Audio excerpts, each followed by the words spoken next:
Sa tuloy-tuloy na buy-bust operation ng pulisya, 2 lalaki ang nakuhaan ng illegal na droga ng Parañaque PNP. Yan ang dahilan sa pagkakaresto naman nila. Yan ang tinutukan ni Patrolwoman Abigail Dirain. Upang labanan ng mga sindikato ng iligal na droga, ang Parañaque City Police Station ay nagsagawa ng isang buy-bust operation na humantong sa pagkakaaresto ng 2 lalaking suspect.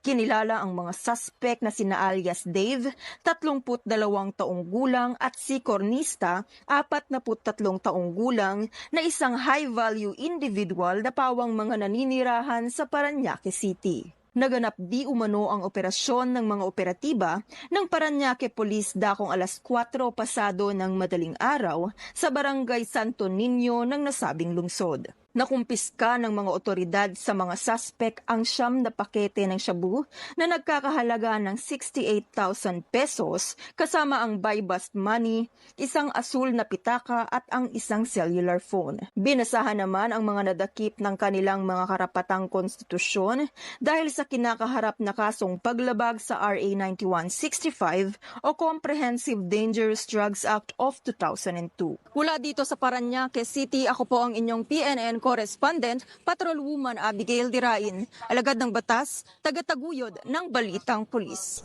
Maraming salamat, Patrolwoman Dirain.